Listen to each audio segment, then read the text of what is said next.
Welcome to After Effects Unlocked, essential vocabulary for motion graphics. Welcome, creative minds, to today's deep dive into the world of Adobe After Effects. If you're looking to create stunning motion graphics, sophisticated visual effects, or compelling animated content, this is your software. Today we're going to demystify the essential technical vocabulary you need to navigate After Effects like a pro. We'll do it by walking through a practical example, explaining terms as we go. Let's get started. When you open After Effects, you're greeted by its user interface. The first thing we need is a composition, often shortened to a comp. This is your workspace, your canvas, where all your visual elements will live and interact. Let's create a new composition now. We'll set its resolution, the width and height in pixels, to 1920 by 1080 for a standard HD video. The frame rate, or FPS, frames per second, determines how many still images flash by per second to create the illusion of motion. We'll use 24 FPS for a cinematic look. The duration is how long your comp will run. Next, look at the project panel on the left. This is where all your assets, like imported footage, images, and audio are stored. And below that we have the timeline panel, which is crucial for organizing layers and creating animation. Everything you see in your composition exists as a layer on the timeline. Think of layers like transparent sheets stacked on top of each other. Let's create a new solid layer, a flat, colored background. Now a text layer for our title. Every layer has transform properties that you can animate. Let's look at position, where the layer is located. Scale, its size, rotation, its angle, and opacity, how transparent or visible it is. The anchor point determines the center around which transformations like rotation and scaling occur. To create animation, we use keyframes. A keyframe marks a specific point in time where a layer's property has a certain value.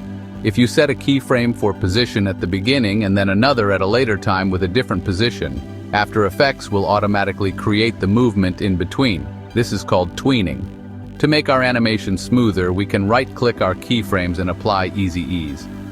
This creates a gradual start and stop. For even more control, we can open the graph editor to visually adjust the speed and flow of our animation. To enhance our visuals, we use Effects from the Effects and Presets panel. Let's apply a Gaussian blur to our background to give it a soft focus. You'll see the settings for the effect appear in the Effect Controls panel.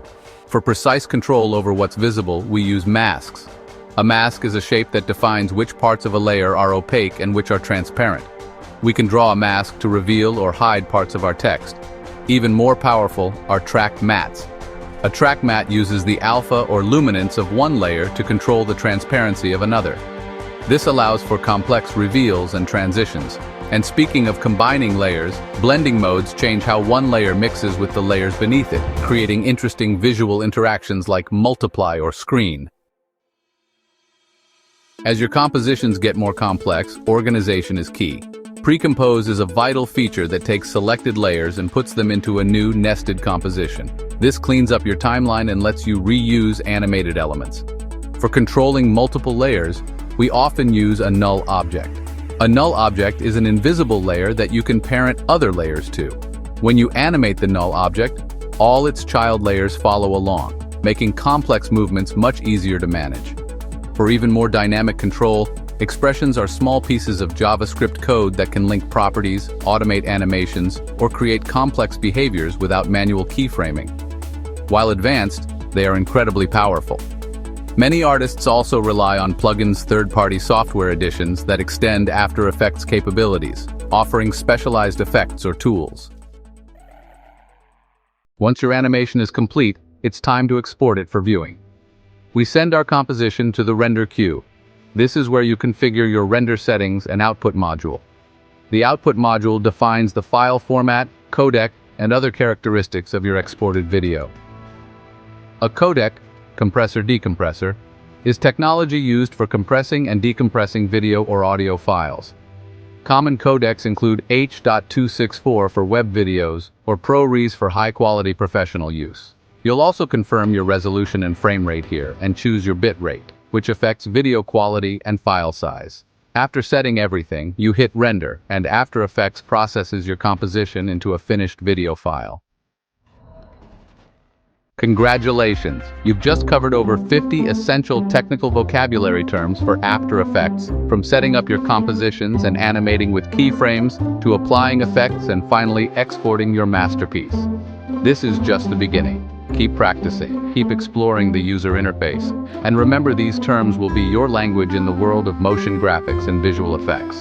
The more you use them, the more intuitive they'll become. Now go forth and create something amazing.